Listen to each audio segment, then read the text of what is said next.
All right, we are live. Welcome everyone to the Quantum Online Sangha. This is Jason here. We do this live Q&A once a month.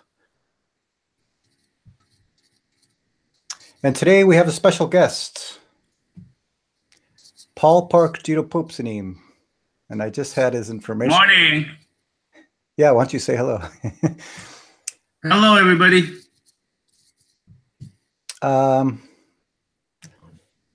So Paul, when did you start practicing with Zen Master Sung Song? I met him in 1972. I didn't practice with him that early, but later in 1980, 81, 82 is when I really started. Great. And I think you got Inca in 98, 99? 98. 1998, okay. 20 years ago. So Paul Park Jitopupsanim is the guiding teacher in Dharma Zen Center in Los Angeles. I met him in 1999, I believe, in Seattle when he was teaching there. So it's great to see him again. It's been a while since him and I have connected. It's been in the last actually few weeks, so it's been great. So anyways, everyone, the way it works is if you have any questions about Zen, meditation, practice, Quantum School of Zen, online Sangha, any kind of question is okay. Feel free to ask. Paul will help answer some questions here. If you're in the chat, please say hello and tell us where you are from. I see some regulars already. Eduardo, hello. Douglas.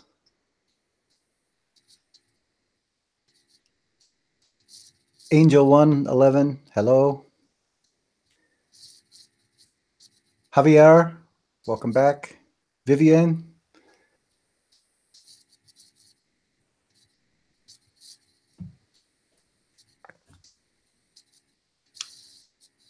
Always starts off a little bit slow. People are... A lot of good mornings and highs. Good to see you from Montreal. Great. We got Michigan. 9-inch colas.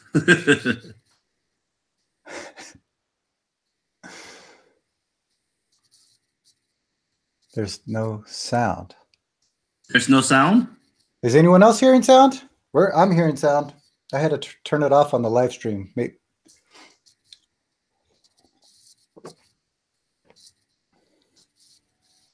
Yeah.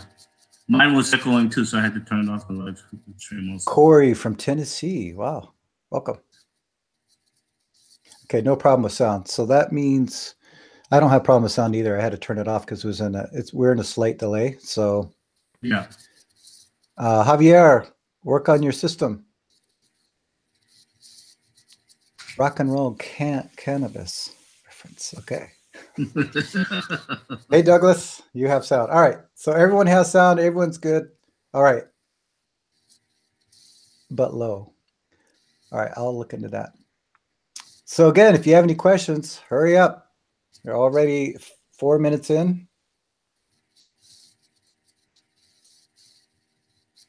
Let me check. We're on Google Hangouts. Usually I stream directly from YouTube. So we're using Google Hangouts to stream so we can have different guests on. So my plan is actually, since Paul decided to do this, is to do this perhaps often. I've already asked a few teachers if they were interested in joining me on, it could be a Q&A, it could be a workshop, it could be any kind of thing really. And there's actually several teachers in our school who are interested. So that's great news. So just stay tuned to that. We'll see what we're going to do. In fact, if there's anything you guys want to see in the future, whether it's a workshop or more Q&As, just type it in the chat. Let me know. Let me know what you want and we'll give it to you. All right, we got some questions here. Javier says, in Zen, we say that a clear mind is like a mirror that reflects things as they are. If white comes, only white. If red comes, it reflects red. A great friend is living a duel because his father passed away recently. From this perspective, how can I accompany him? How can I reflect his pain at the same time comfort him? Take it away, Paul. Well, when somebody feels sorrow or um, for another person passing away, you have to reflect that and have that same type of sorrow for what's going on. But you can't bring that other people down so much that they're going to feel too much pain. You also have to at the same time bring them sort of up at the same time. That's not easy to do, but that's the reflection that we're talking about. We can't be too sad all the time. I don't know if that answers the question. What do you think of that? Yes. So you're saying like not obviously, yeah, we reflect their pain, but it's not controlling us, right? It's not controlling our actions. Right. So it doesn't completely control you. Yeah, I've noticed too, especially if we're really connected to the person in front of us or situation or thing, we don't even have to think about what to do, right? We just know what to do in that moment. Our problem is at that moment we don't like to listen. We're too busy thinking about our own problems and own emotions. If you could let all that go, then you could really open up. Oh, that's interesting. I was talking to a friend who I think their father was in a hospice, and she wanted to help so much that the idea of helping got in the way of helping.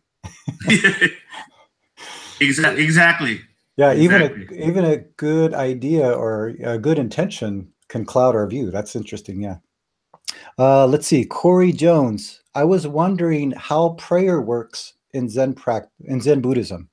More so, how do you apply prayer to Zen Buddhism? In Zen Buddhism, there is no prayer. But Gate Zen calls it candy Buddhism. We have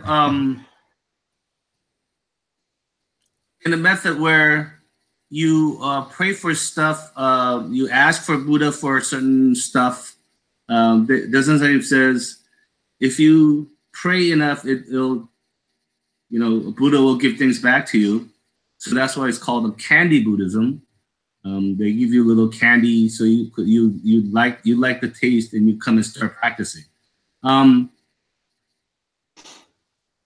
If your mind is completely clear, prayer not necessary. Your empty mind automatically takes care of all the problems. So, but a lot of people sees prayer or asking for something is necessary because that's what we're taught to do with religion. But Zen is not a religion. Zen is finding out who you are. So I was just remembering retreats with Zen Master De Kwang in Providence. He had he co-led a Christian Buddhist retreat. So it was Zen Master De Kwang and Father Kevin Hunt. And it was really interesting to see practicing Christians, right? We know sometimes in the West, when I think of a Christian, sometimes I think of somebody like prays to God when something goes wrong, if they lost their job or something like that. But Father Kevin Hunt explained their practice exactly like our practice. So he said, we don't call it sitting, we call it reflection. We don't call it chanting, we call it hymns. And he said something about prayer too, about prayer means becoming one with, not something outside of yourself. I thought that was interesting as well. Is that considered like mantra? It sounded like it. It sounded, yeah. It wasn't like prayer as, I just lost my job. God, please give me something. Right. Yeah, it was more something they would. Yeah, they have longer prayer where they have, it sort of sounds like mantra, asking for, but they repeat it over and over and over and over and over. It's just like a mantra. Yeah, exactly. Yeah, so that'll be like a mantra. Yeah, exactly. Okay, Johanna, welcome. I know you just joined the online Sangha, And you ask, can an online Sangha member receive precepts? So we are currently working on that situation. You know, the first thing was just to build a Sangha and connect with people in remote locations who didn't have any support for practice. So that seems like that's going on very well. And people are inquiring about taking the 5 precepts and also perhaps even doing the Dharma Teacher and Training Program. So currently we are working on that as we speak. But we're trying to figure out how we're going to make this work logistically, either meaning do people take precepts at the closest Zen center near them, or can we have an online precept ceremony? This is not so clear yet, so just stay tuned. Something will happen in the future. I just don't know when.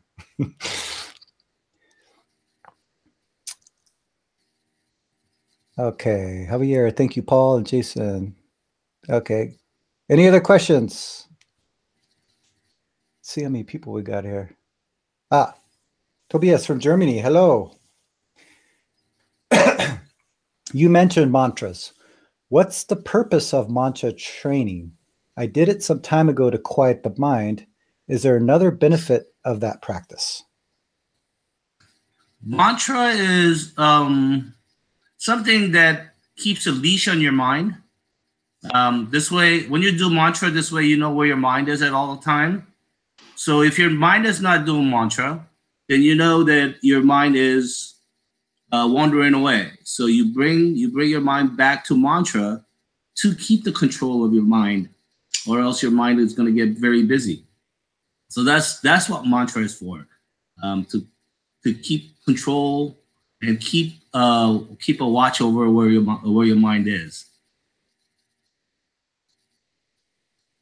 What do you think of that there? That's great. Yeah, I mean, it's just like all of our practices, right? We could do mantra practice. We have chanting, walking meditation, bowing. Right. Even though the outside form is different, yeah, the point of it is focusing our mind back to this moment, back to this. Our practice is what am I don't know, but sitting time, what am I don't know is great. You have no problem doing that, but when you're in everyday life, when you're driving, sometimes it's a little difficult to do what am I don't know. So mantra is a little easier to keep your mind busy, or keep your mind under control. I have a next question. Angel 111. What is the best way to advance one's practice? Koans, study, read books, or just sit zazen? Put it all down. Throw it all out the window. Yeah. there's no best practice. Every practice is good practice. Some people think that practice is only sitting down, or some people think practice is only reading sutra, whatever is at that moment. But truly, practice is all day long. Where do you keep your mind all day long? That's the most important part. It's very good to sit in the morning to get your foundation going for the day. But where is your mind at for the rest of the day? Do you do mantra? Do you do, what am I don't know? What do you do for the rest of the day? That's more important. As I even had people throwing books out the window saying, stop reading. It was Sihoy who was reading a lot, and Tesson Zenim told him, stop fucking reading the books. I'm sorry about that word, but so Subong Zen Master, later he became Subong Zen Master, threw the book out. For 6 years, he said he hasn't read anything except for a newspaper once in a while, and he felt guilty every time he read a newspaper.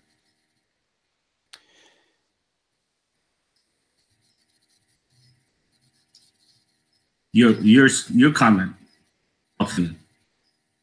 Yeah, sorry, I was just doing some multitasking here. And also, I think too, it's interesting that, and I did this too, I guess we all do this in the beginning, is like we have some idea of gaining something when we start practice. And again, I don't think there's anything wrong with that, but just kind of wanting something out of a practice, to me, always has 3 results. Either you don't get it, so it's disappointing, you do get it, but you can't keep it, or you get it and it's not enough, or you want more, or you want it to be a little bit different. So that's why when it said that Buddha got enlightenment, I actually like to say the Buddha realized his enlightenment. So we're not really advancing, we're just returning to what we already are, right? Realizing this enlightened state or this Buddha nature. Let's see here. Joanna, that's great. Thank you. You're welcome. All right. She also asks, how do you use koans in meditation? Kwan is not something that you work on all the time while you're sitting. Kwan is something when your mind is clear. You bring. One of my teachers, I can't remember who it was, used to call it treasure box. You keep it in a treasure box. You put the koan in your treasure box, and while you're sitting, when your mind is completely clear, you bring out your treasure box, you look at it, ask that question. If you get the answer, fine. If you don't get the answer, also fine. Put it back in the treasure box and put it away. So koan is not something that you work on while you're sitting all the time, because it becomes question and answer. Then you're not meditating anymore. You're asking yourself question and answering yourself. So koan is whenever your mind feels like it's clear, and you take a look at it and you put it away. Right. I'm always reminded of trying to find your keys. When I used to, I don't do it anymore, but I used to lose my keys a lot. And I always would be thinking about all the places where I lost my keys and I couldn't find them. But it's only when I completely let it go and was focusing what I was doing, all of a sudden it's like, oh, I completely remember where my keys were. So koans can act like this too, right? We did, someone told me too, because one time I was anti-koan, so I just said, I'm not going to even, think about it. But just like anything, right? The koans will appear naturally during meditation. And then I was told just to look at it, see it.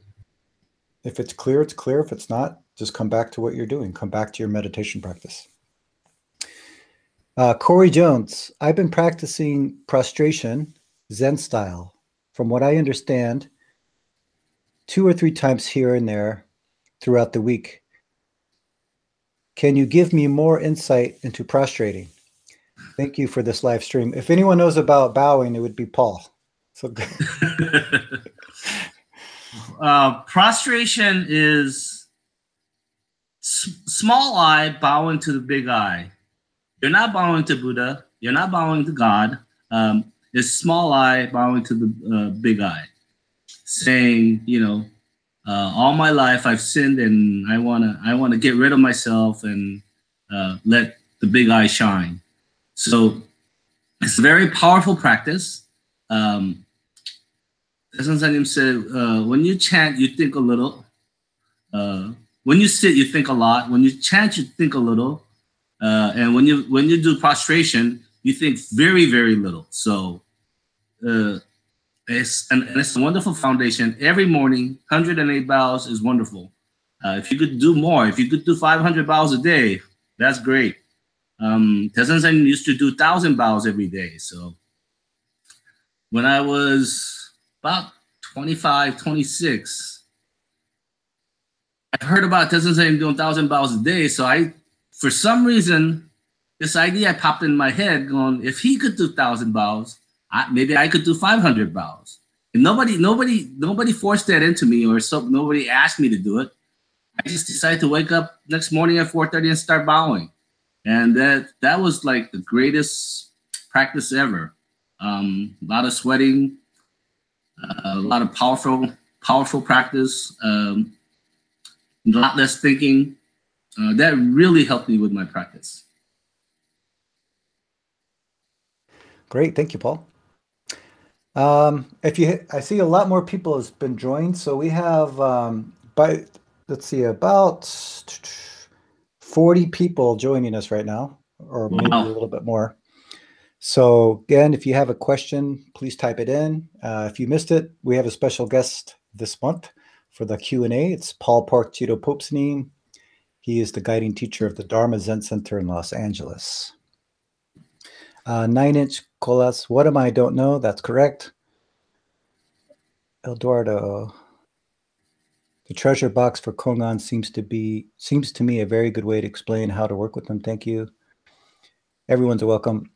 Javier, here in Chile, there is no community of Quantum School of Zen, so there is no Dharma teacher. Despite this, is it possible to create a group of practice under the tradition of Master Sungsang?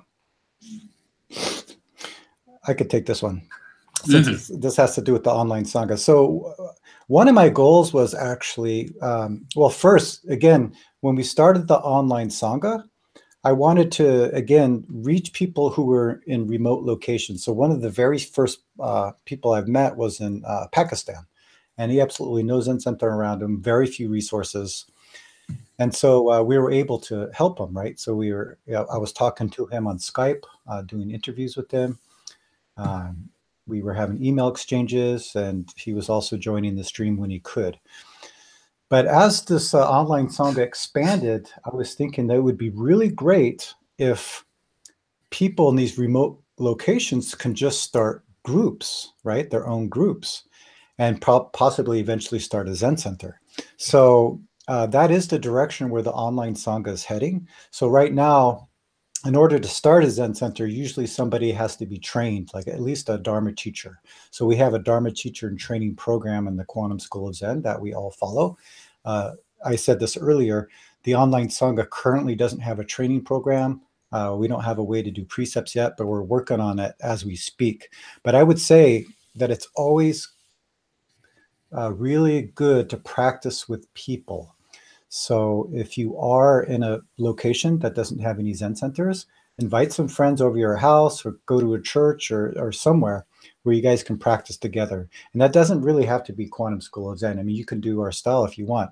And later, you know, if we can get some training done, we can make it an official center. But at least start a group, just practice, invite some people over, start practicing, build a community.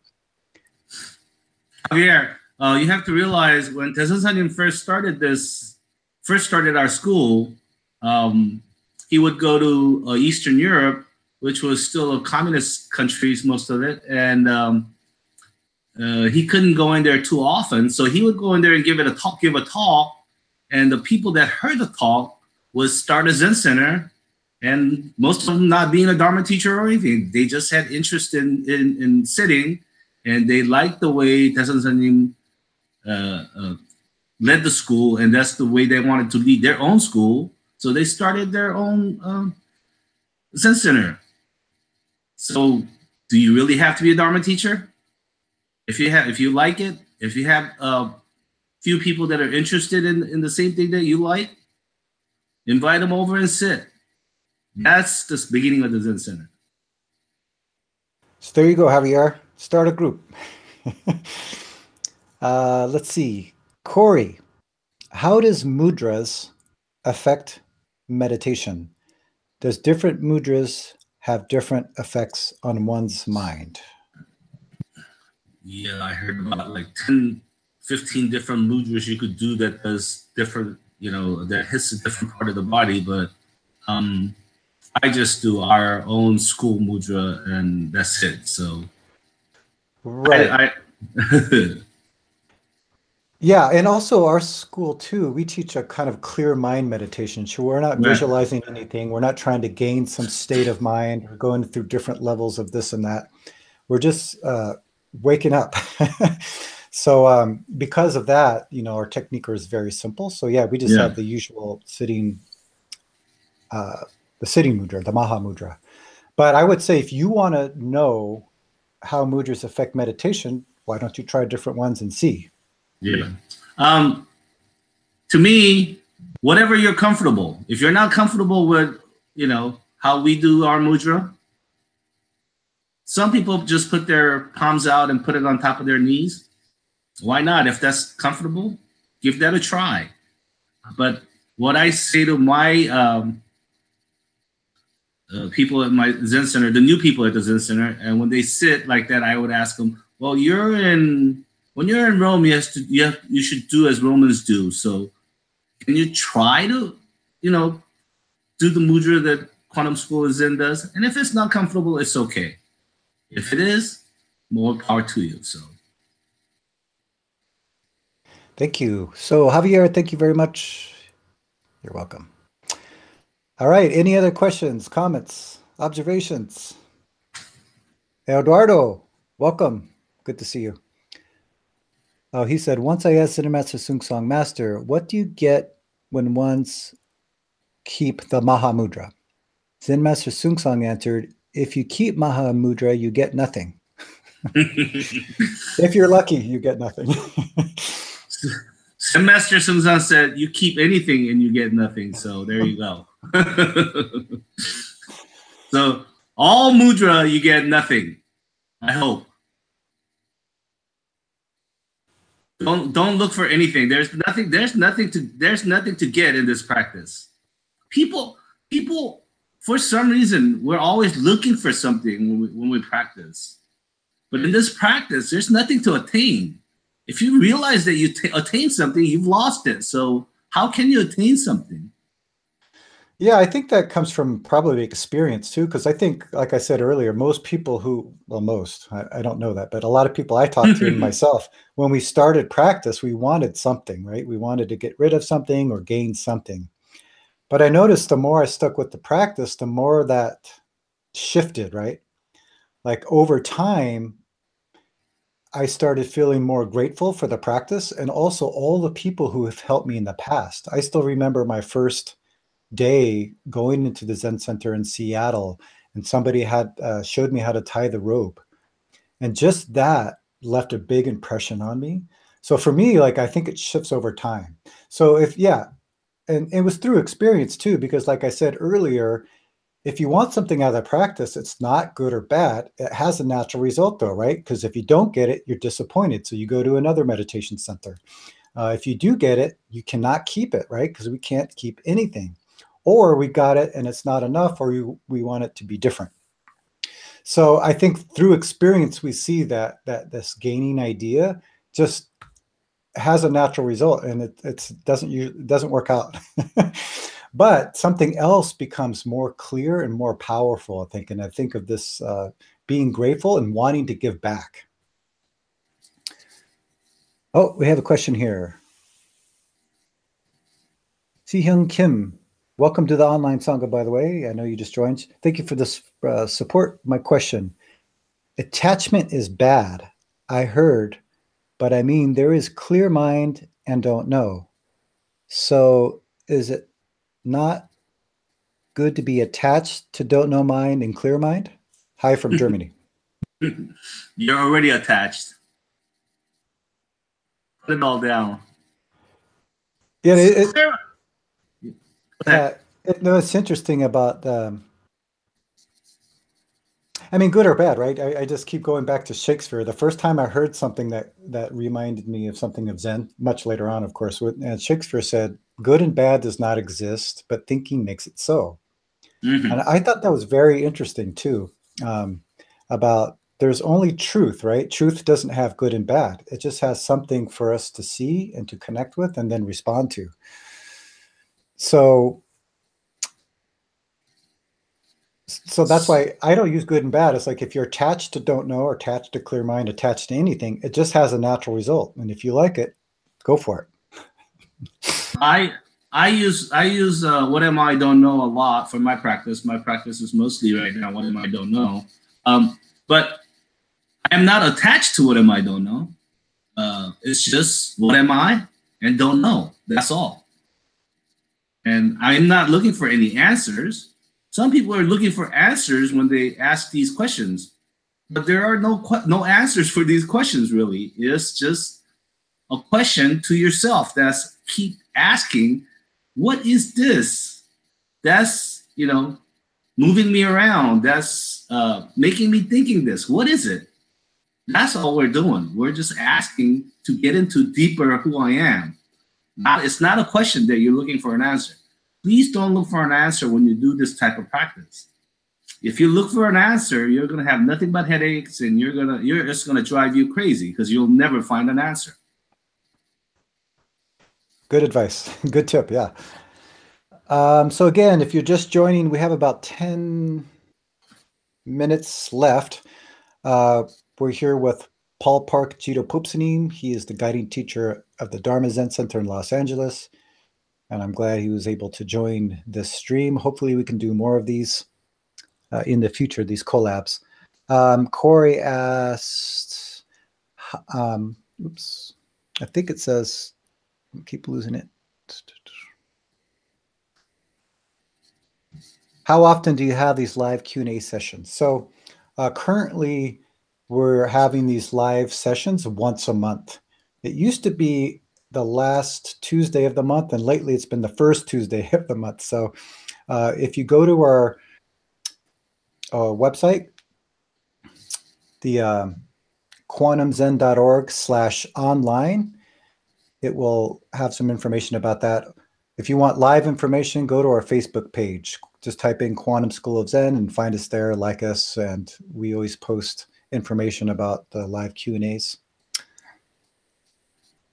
All right, Dutch Grow 420. Cheers, good people. Cheers.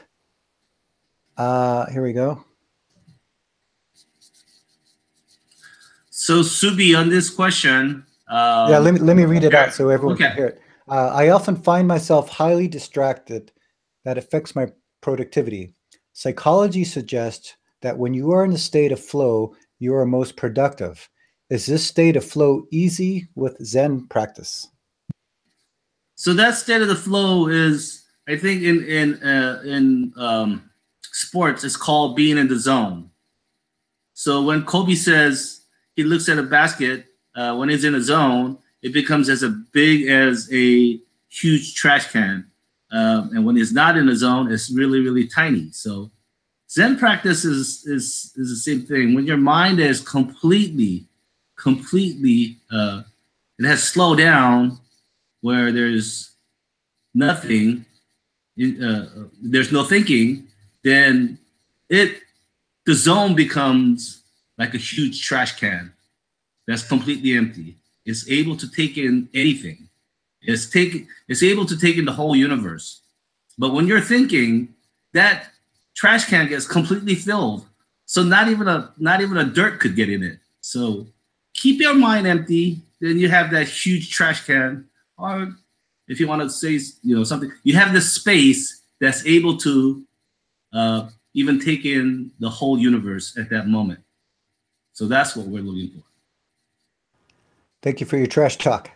Yeah, it's interesting too. It's like sometimes we don't realize that we can be in the flow or zone all the time. I used to have a friend who was a snowboarder, and he said that when he was snowboarding, and this is way before I started practicing. It was like high school, just after high school. So he said when he was snowboarding that if he thought of anything or started getting into a daydream, he would crash. And he said it was the only thing he could do that he just felt like he was one with everything. That's how he said it, one with the mountain. But what was interesting is that became his attachment, because then he started doing it all the time. He ditched his friends. He was spending most of his time snowboarding. He would call into work and, boss, I don't feel good today. And he would go snowboarding. So he got really attached to this, not realizing that this is possible. Well, it's only possible in one time, right? It's only possible right now. But sometimes as practitioners, we think that we can only do this during sitting or during a certain activity, but it can happen all of the time. And all of the time means it can only happen now. It's not going to happen 5 minutes from now, and it's not going to happen 5 minutes before. Eduardo wanted to share, in my experience, by just doing the practice every day and paying attention to what is done in formal practice in everyday situations, the mind slowly becomes clear. This by itself is very helpful. Thank you, Eduardo. Good to see you. Maxim, Bao's practice is still the trickiest one for me. Still can't tell it from, say, karate forms. Just need more prostrations, right? Prostration is very easy. You fall down, you get up. You fall down, you get up. You fall down and you get up for 108 times. That's all. Exactly. All right, what else we got? All right, Eduardo, does Zen have any tools to help people with stress or anxiety? So, Eduardo, where does the stress and anxiety come from? It comes from all your thinking. Well, if there's no thinking, then is there stress or anxiety? I know it's easy for us to say this when you're really stressed and have anxiety. It's not that easy to let it go. But do we have any other options? You sit down, you put it all down, see if you can let it go. It's also interesting if we look at, like, let's say diabetes or someone who's obese or something like that. There's a reason why this is happening, right? And usually there's a lot of reasons too. So the way I look at stress and anxiety, there's a reason why it's happening. So why is that? And so Zen does have tools, like our practice does have tools to help with stress or anxiety, but it's not the big result that we get. Actually, the biggest result we get is, yeah, maybe for a side effect we reduce stress or anxiety, but the big result is we perceive our true self. Okay, Angel One, how to get the no thinking state of mind? What are you thinking now? Put it all down. Well, Very so, it's go a ahead. very long drawn out practice. Don't expect to get this don't know mind right away. Your mind will get a lot busier before it quiets down. Um, if we could get rid of all our karma in a year, wouldn't that be a wonderful thing to do? But our karma has accumulated for lifetime after lifetime after lifetime, and our thinking process also has been growing from lifetime to lifetime to lifetime. So can't expect to get rid of it in few years. It's a even when you become a Zen master like Sung you still have to work on putting it all down. Still have, I'm sure, things coming up once in a while. Because I saw him practicing until the very last day. He was always doing mantra. His mouth was always moving. He was always practicing. So practice never stops. Right, and I think sometimes we have a misconception of no thinking, right? It doesn't mean uh, absent of thoughts. It just means the thinking, we're not attached to the thinking, right? We're not controlled by the thinking. Because some people make the mistake of trying to push away thinking during sitting, and that just makes it stronger. But if you don't touch it, it's just like anything, right? Everything is the truth. So we perceive a car coming by and then it disappears. We don't have any problem with that. But when a thought appears, then we have a problem with that. Then we try to do something with it. And that's when it becomes an attachment. But if we just let it pass, just like the car did, then that's called no attachment to thinking, right? It just becomes the truth. It doesn't control us. Let's see, we have, I always mess up this name, Magdalena. Can you tell me if I'm enlightened or not? Ha ha ha. What is enlightenment? When my mind is completely empty, I often laugh. Ha ha ha ha.